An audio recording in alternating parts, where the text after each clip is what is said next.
తెలుగుదేశం వ్యవస్థాపకులు దివంగత మాజీ ముఖ్యమంత్రి ఎన్టీఆర్ 29వ వర్ధంతి సందర్భంగా కుటుంబ సభ్యులు, రాజకీయ ప్రముఖులు, అభిమానులు ఘనంగా నివాళులర్పించారు. కడప జిల్లా మైదుకూరులో సీఎం చంద్రబాబు శనివారం పర్యటించారు. మైదుకూరులో ఎన్టీఆర్ వర్ధంతి సభలో సీఎం చంద్రబాబు నివాళులర్పించారు. ఈ సందర్భంగా సీఎం చంద్రబాబు మాట్లాడారు. సమాజమే దేవాలయం, ప్రజలే దేవుళ్ళు అన్న సూక్తిని తొలిసారి రాజకీయాలకు పరిచయం చేసిన మానవతావాది ఎన్టీఆర్. నిరుపేదల జీవితాల్లో సంక్షేమ వెలుగులు నింపిన మహనీయుడు ఎన్టీఆర్. బడుగు బలహీన వర్గాలకి రాజ్యాధికారంలో భాగస్వామ్యం కల్పించిన సమతావాది ఎన్టీఆర్. ఆశయ సాధనలో అనుక్షణం పనిచేస్తాం, తెలుగు జాతిని నెంబర్ 1గా మారుస్తాం అని సీఎం చంద్రబాబు తెలిపారు.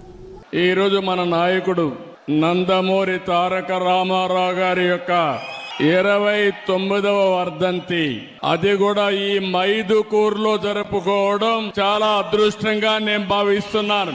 ఒక మహానాయకుడు, ప్రజానాయకుడు, తెలుగు జాతి చరిత్ర ఉన్నంత వరకు తెలుగు వారి గుండెల్లో ఉండే ఏకైక వ్యక్తి నందమూరి తారక రామారావు గారు.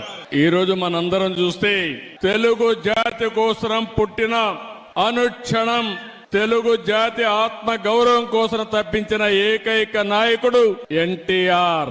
ఎన్టీఆర్ అంటే 3 అక్షరాలు కాదు, తెలుగు వారి ఆత్మ గౌరవం. ఇంకొక పక్క మనం చూస్తే పేదవాడి గుండెల్లో తీపి జ్ఞాపకం, బడుగు బలహీన వర్గాల గుండెల్లో చెరగని ధైర్యం. 9 నెలలే ఎన్టీ రామారావు గారు పార్టీ పెట్టి ప్రపంచంలో కూడా ఎవ్వరు కూడా అధికారంలో రాలేదు. అది ఒక్క ఎన్టీఆర్కే సాధ్యమైంది.